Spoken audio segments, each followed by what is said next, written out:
So, the Pulcinella Suite by Igor Stravinsky. We're studying three movements: Sinfonia, which is the first movement, Gavotta, which is the sixth, and Vivo, which is the seventh. There were 8 movements in the suite by Stravinsky. Originally, this was ballet music. There were 22 original movements in the ballet that was written in 1920 for Diaghilev, the Russian ballet impresario, and the ballet was performed in Paris. Picasso was the designer, Stravinsky the composer.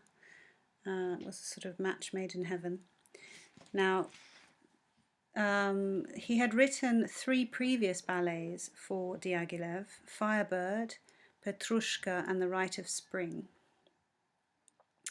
The music of those ballets is incredibly groundbreaking for the time and sounds nothing like this music. The reason this music sounds so different is that it was based on real Baroque pieces of music, and that was at the request of Diaghilev, who wanted a Baroque sounding score for his Commedia dell'arte ballet. The Commedia dell'arte is an Italian theatre style of the 16th to 18th centuries. So it's an old form, and it was a sort of stock story of love and farce. It was a comedy with stock characters. Pulcinella is one of the main character. Okay, so this music we call neoclassical because it's based on old music. It's actually based on late Baroque, early classical music. The three movements that we're studying, the first movement, the Sinfonia, is based on a trio sonata by a composer called Gallo, and we think it was written in about 1750, which is sort of right at the end of the Baroque and right at the beginning of the classical period. So a trio sonata is a piece of music that has a basso continuo and 2 solo instruments, either 2 violins or 2 flutes. So he has adapted this little trio sonata for full orchestra. You can see a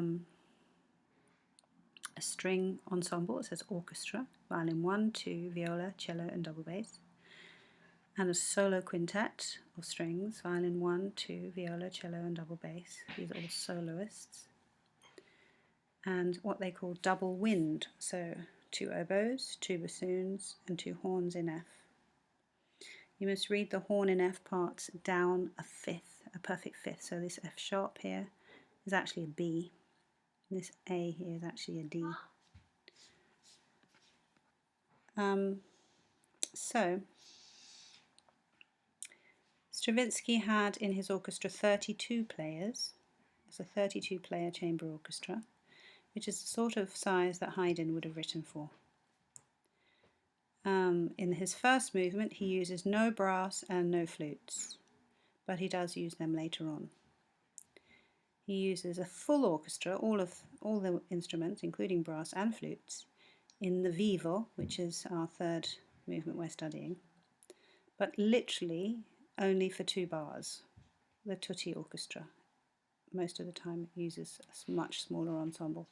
And in the Gavotte, he only uses the wind, and they all are soloists. So he adds the flutes to the Gavotte.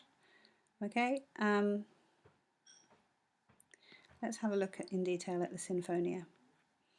So this use of a solo and a orchestral group of strings was a Baroque device, except he doesn't use any basso continuo, which would always have been used in the Baroque period. So no basso continuo, but he does have this capacity, because of the ensemble he's chosen, to have a tutti sound followed by a solo sound, and that kind of contrast between tutti and solo is very much a feature of the Baroque period. So if we look at page 2, you can see that there's a sort of strings finish there, and then you get a more solo-y section here with a solo oboe, which is imitated by the bassoon half a bar later.